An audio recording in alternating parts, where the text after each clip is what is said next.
All right, guys, I just want to welcome back to Everything College Football Podcast. Today, me and Nick are in 2024 preview and predictions for the Wisconsin Badgers. This coaching staff was largely intact from last year. Luke Fickell as the lead man, Phil Longo in his second year as the OC, and Mike Trussell being joined by Alex Grinch after being tossed from USC. The Badgers have not had a losing season since 2001, lost some games to low-quality opponents this past season.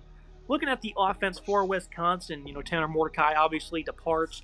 Braylon Allen, Shamiri Dyke. They still return, a good amount of starters, only 5, but the ones they do lose are pretty high level. They're bringing Tyler Van Dyke from Miami to replace the outgoing Mordecai, a position at quarterback that was also kind of up in the air because he was injured most of the season. Braden Lucky played, solid football.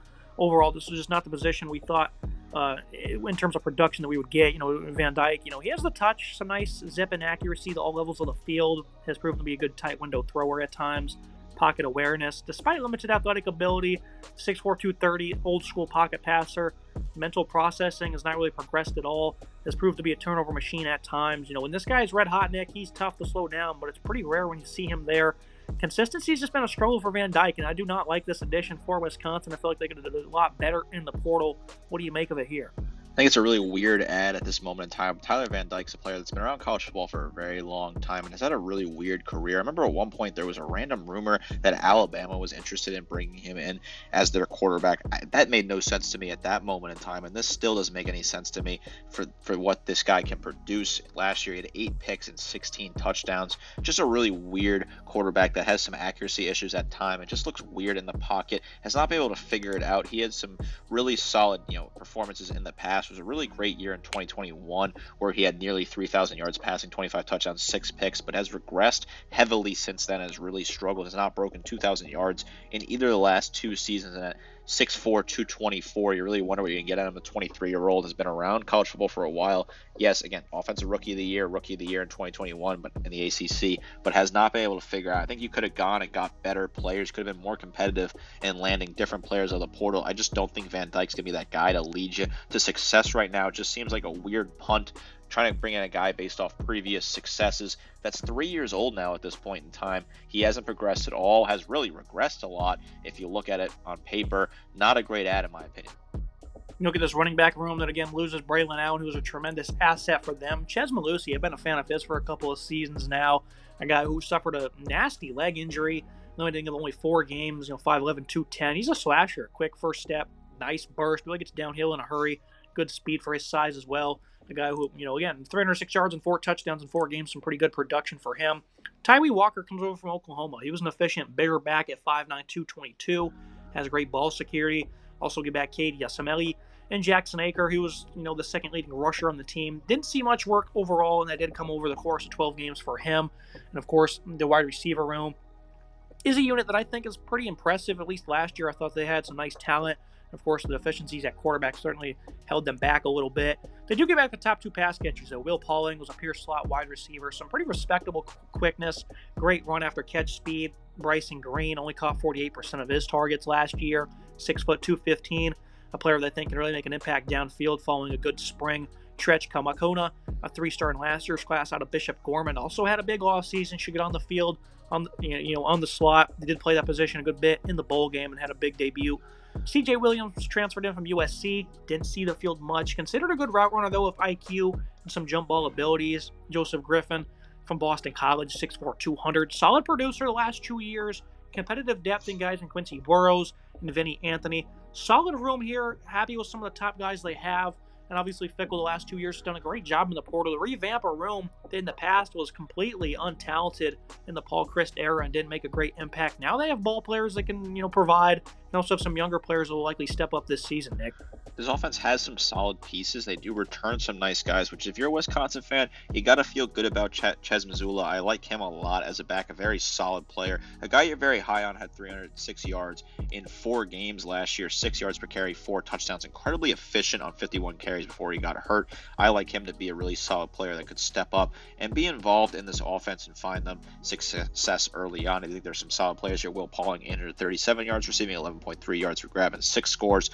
Good numbers for your top top returning receiver there. Bryson Green, 480, 15 yards per grab, and 2 scores for him. Good numbers. CJ Williams, 148 yards on limited touches. Vinny Anthony, a guy that's really kind of a bit of a trick player. You move him around, could really see him at that Z, compete with Williams for that Z role, about 100 yards receiving on 10 grabs.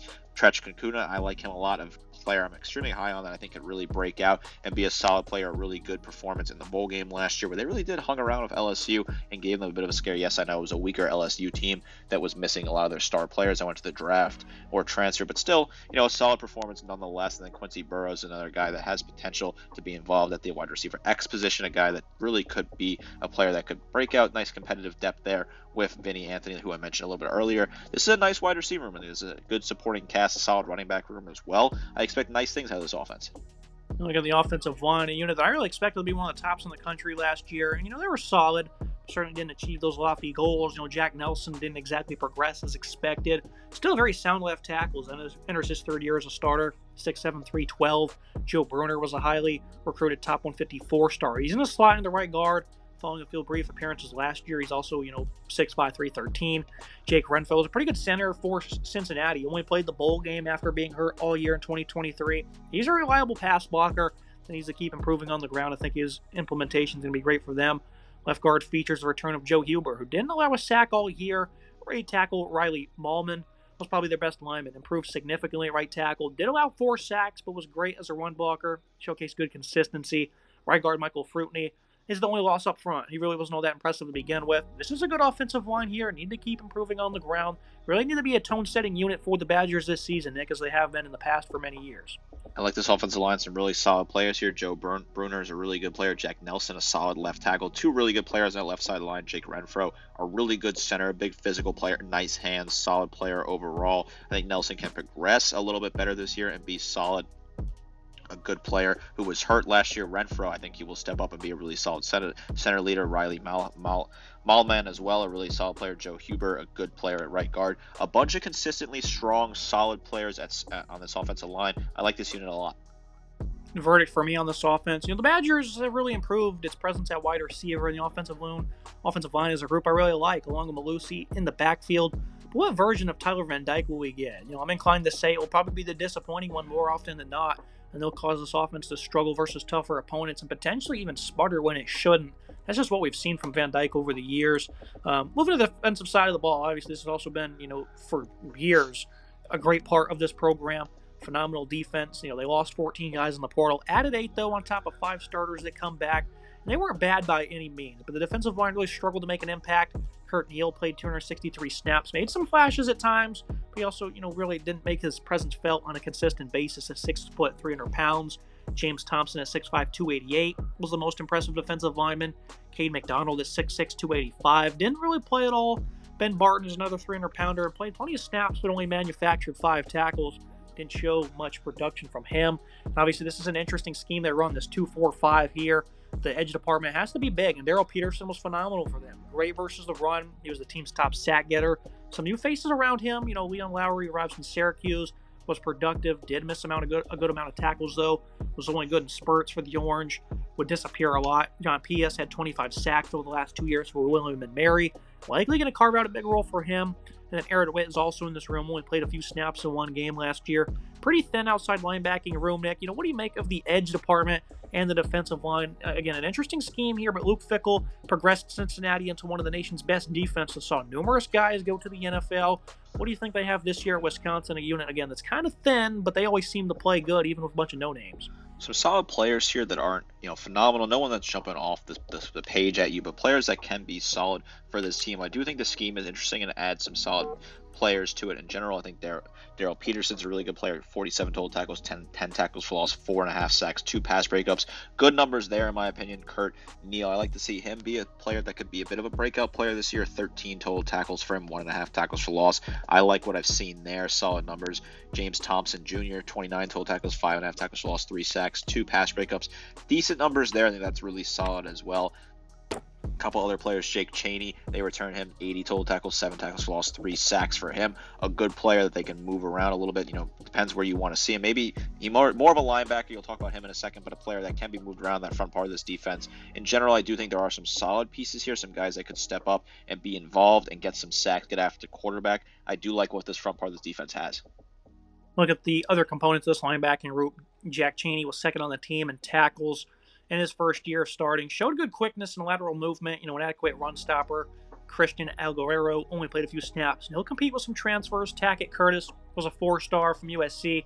Struggled bad with the Trojans. Showed no patience. Would get wiped out versus the run. Missed tackles. It was just a liability in coverage. Jaheim Thomas, he wasn't a bad player for Arkansas last year. Played 3 seasons at Cincinnati before that under Fickle and Tressel, so he'll likely assume a pretty big role, I'd say, this year. They also added Sebastian Cheeks from UNC, 6'2", 220 pounds. This room should improve a good bit. They'll need to show more athletic ability at linebacker, though. I'm pretty confident that they're going to be able to step up this year. Again, some big losses. Guys like CJ Gotez, Mama Najigometa, he departs as well. Jordan Turner transfers out. So, a bit of an exodus here at linebacker, Nick. I think they do a solid job here. Curtis will need to step up. I imagine he'll be better in his second year of football. Again, I think Jaheim Thomas is going to have a pretty well-endowed role here for Wisconsin. A team that never seems to struggle at linebacker. What do you make of this unit here? I like Chaney. Like I said, I mentioned him. Had the 80 total tackles, second on the team. Solid player. I think Curtis could step up and be a solid player. Christian Alguero. Is he going to look like this year? Only had 5 total tackles last year. This is a unit that has some solid pieces, but not an incredible amount of depth. I want to see what they look like this year. There's some nice transfers they add. Thomas, a good player to add from Arkansas previously at Cincinnati. Could he step up and be a star player this year? I think it's possible. You look at the secondary for a team that was throttled against LSU in that bowl game. Garrett Nussmeier had 400 yards on them. Throughout the year, though, this is a pretty respectable unit. Georgia Southern, they picked them off 5 times. They did give up almost 400 yards, but they were playing from behind the entire game. So the Badgers secondary never really seemed to crack. Even when they played against Ohio State, they were able to snag 2 interceptions. They weren't caught off guard by any of the magic the other teams tried to pull at them. It wasn't the toughest of schedules, but nobody was able to do anything against this team, Nick. I think this is a unit that's going to continue to get better. Ricardo Hallman at corner had an elite season. A guy who was good footwork, an instinctive player with elite ball skills, 7 interceptions. Good visions allows him to thrive in zone. 5'10", 185, size isn't great, and at times finds himself gambling on the big play. Can be set up by double moves. Alongside him, though, Nazir Forquerin played a bunch, but wasn't much help in coverage, but was a quality tackler. Jonas De Colonna only played a couple of snaps, while RJ Delancey transfers him to Toledo after an elite season where he had 10 pass breakups. Michael Mack played a lot of ball in 2 years at Air Force, was forced to sit out last year after his transfer. Austin Brown's in line to be the main slot defensive back following an average season. But the star safety here, Hunter Wooler, was great. He played a lot of snaps in the slot. I think he's one of the nation's best. He was elite in all regards, phenomenal in coverage, great run defender, had 120 tackles on top of that. Other safety spot wasn't as privileged. Kamoa Latu wasn't all that good in 11 games. Preston Zachman was far better in his near 500 snaps. And also have a redshirt freshman, Braden Moore, who didn't get on the field, but he's going to try and carve out a role in this rotation. Again, Nick, the secondary was never really bad. They did give up 19 touchdowns, snagged only 13 picks. But they have some elite players here. It starts with Hallman and Waller. Other than that, you have other guys trying to play catch-up here. What do you make of this secondary one that I think is going to be one of the nation's best, truthfully?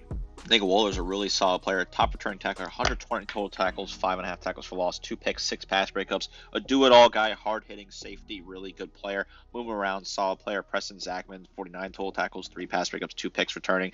Good numbers there. Ricardo Hallman, 34 total tackles, 7 picks, plus a pick 6 in there, 5 pass breakups. Really good production there. A home run player gambles, definitely gets himself caught out in coverage a little bit of time, but if that production stays up, he can get above 5 picks again this year, potentially get to that 7 to 8 pick range. Wow, what an incredible number. What a nice performance for him. Forquerin as well, 39 total tackles, 3.5 tackles for loss, 2 sacks, 2 pass breakups. Austin Brown, 37 total tackles, 2 pass breakups. Kamo Latu, 19 total tackles, 3 pass breakups as well. Really good numbers from the secondary that returns and a lot of nice depth. I like this unit a lot. They were really solid against the pass last year, about 200 yards per game, giving up top 40 team unit in the nation. I'd like them to be that way again this year. The verdict for this side of the ball, the Badgers D should start to take some shape with some really good players at all levels, including those 2 elite ones in the secondary. Run defense remains a concern, though, as they just don't seem to have the skill on the interior D line to consistently be strong. But the pass rush department should take a step forward. They'll certainly allow them to be physical. Probably won't allow them to be too bad against the run overall. Look at the final prediction. The Badgers have never been a bad team, and they certainly won't be this year, as they have an offense that has a good offensive line with a nice supporting cast and a defense that has some great players that'll make strong impacts this fall. The issue is last season, this offense struggled, worse than expected, and when it came to gelling, they just couldn't do it. And they could not run the ball versus Power 5 opponents. Should see better balance in 2024, but Van Dyke is going to cost them at times as well. Just not ready to compete this year, and they will also have issues stopping the run, I think, a good bit. Won't be awful, but certainly will cost them in some games. Again, no losing seasons since we were born, really, Nick. This wouldn't be a losing season. It'd be borderline doing so at 6-6. They're likely going to achieve 7 wins just so they can continue that streak, and I certainly root for them to do so. I think this team's better on paper than we're calling them to be. But again, I just don't think they're ready to compete because the deficiencies they do have are really going to cost them with a schedule that's certainly not easy.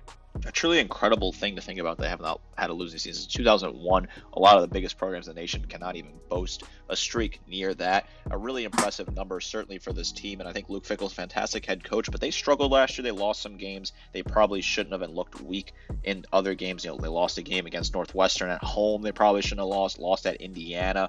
Didn't look great against Iowa. Didn't look great against Washington State, and didn't look great in that bowl game against LSU. Well, they looked okay against LSU, but still, that was a game that they probably should have won considering the lack of depth and the players that opted out for LSU. This is a tough schedule for Wisconsin, right? Alabama comes to town, a game I'll be attending. I'm super excited to check out Camp Randall and travel up there for my first visit to that campus. I'm excited to see what that looks like. I think Alabama should be just fine in that game. I think USC wins in LA. I think that's a team that people are sleeping on, a team that's I'm pretty high on. At Rutgers, that's a tough game. They could lose that game potentially as well and put themselves in a tough spot and put themselves in jeopardy of having that first losing season in over 20 years. Tough middle stretch there from October 26th to November 23rd. But in general, I think this is a team that will get to a bowl game, win that bowl game, get to 7 wins, a team that is heading in the right direction. They're just not ready to compete right now. I think, give it 2 years, they'll be just fine and ready to compete with Luke Fickell at the helm. That's going to be it for today's episode. As always, I appreciate you joining me, discussing the Badgers, a team that can certainly shake things up. A lot of work to do, and Fickell was an A+ hire, and he'll continue to do great work with his team. Looking forward to watching this team in person. Like I said, can't wait to get up there and experience a game at that stadium that I've heard great things about. Excited to see what this team looks like this year. Make sure you like, comment, subscribe. See you next time.